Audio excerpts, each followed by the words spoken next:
we have no idea how much this company is probably worth. I mean, it could be as little as $100 million. It could be the value of a franchise in the NBA of maybe $500 million. So no one's going to know, and they'll never know because Penske Corporation is a private company. They have a public division called Penske Automotive Group. But other than that, we will not find out, just like we never really know the attendance at the 500. We all estimate between 300 and 400,000, but you never know for sure. I mean, is this, first off, I mean, as far as the people of Indianapolis are concerned, is this something that could potentially help the economy of Indianapolis? Yeah, this is a game changer. This is going to be a massive increase to the local economy.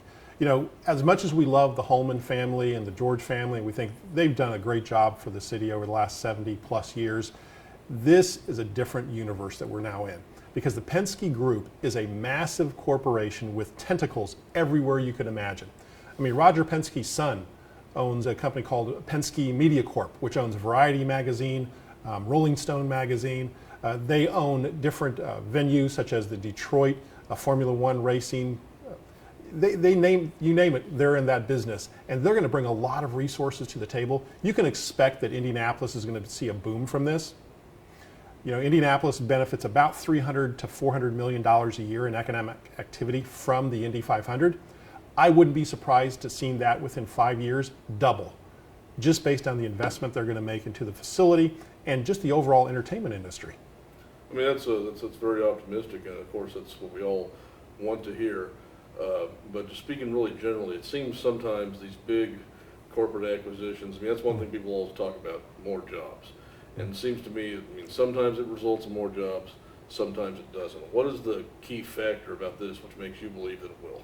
Well, the track is underutilized. You're talking a few events a year, it sits there. The Penske Group is not going to buy this and let it sit there and collect dust. I anticipate that they're going to use this thing year round. They employ over 60,000 people worldwide. They have over 12 companies in their portfolio. This is not like, the George Holman family has done a lot of good things, but this is in a completely different universe compared to what we've seen before. People think they've had a positive ownership. They've seen nothing until they see what the Penske Group is going to bring to the table.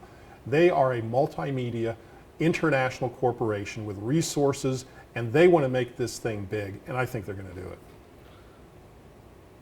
What of the whole tradition of the Indy 500 and such? I mean, do the folks have any reason to worry that it's going to turn into the Penske racetrack and not the Indianapolis Motor Speedway? Well, you know what? If you look at what they've acquired around the world, the corporations obviously are labeled Penske, but the local events, such as the race in Detroit, they've retained their local brand. They've retained the traditions. But you are going to see changes. You're going to see a lot more added to it. I think the really, really traditional goers to the track may see changes they're not comfortable with because it is going to expand. They're going to bring a lot more to the table. Keep in mind, this is a company that produces $32 billion a year in revenue. They want to generate revenue from the Indy brand, and they're going to leverage it like I think we've never seen before. I mean, just from your experience teaching finance and economics here in Indianapolis, I mean, have you seen anything like this before? Probably the equivalent would be when the Colts moved here from Baltimore. That brought a tremendous amount of activity. Now, obviously, the Indy 500 isn't moving here; it's already here. But this ownership change these are professional executives who run companies internationally. They have media presence. They have entertainment experience. They're going to bring a lot of folks in town that are going to really supercharge, pardon the pun, this entire company. So you really think it can almost mirror what happened with the Colts as far as the impact and the change? Well, the only difference is the Colts went from nothing to something, so that's not what's going to happen here. But I think I would not be surprised if within 10 years you see that kind of economic impact here in the city. The Penske Corporation has great vision and great leadership, and I believe that you're going to see a lot of positive change.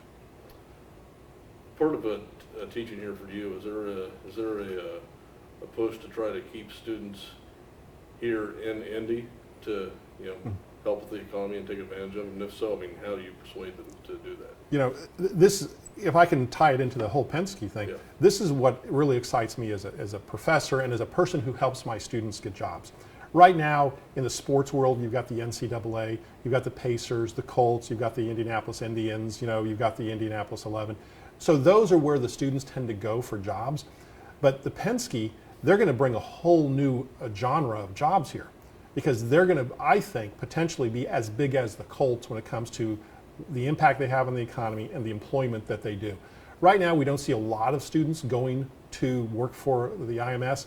I think that's going to change here in the next few years. Excellent. Doctor, anything else you'd like to add? You know, I'm often very skeptical of economic change. I always, you know, one of those people that is nervous to say too many good things. You can't say enough good things about this move. This is a massive international corporation with a lot of professional experts that they're going to bring to the table. Not that the George Holman family hasn't had that, but not to this level. It's just, we're basically going, you know, into the international major leagues with a brand that's already there, but an organization that's going to be able to support it. Well, I can tell you're excited about it, and you know, as a person who likes good economics, I hope you're right. Well, you know, just look at the value. I mean, if you look at, you know, if you look up Tony George, his net worth, you know, you look on the internet, they say he's worth, you know, and he's the major holder here, $200 million or so. I mean, Roger Penske alone is worth $1.6 billion. And then his corporation that generates $32 billion a year in revenue, and he's got at least 12 companies that we know of. I'm sure there's more subsidiaries that we're not even aware of because it's a privately held company based all over the globe.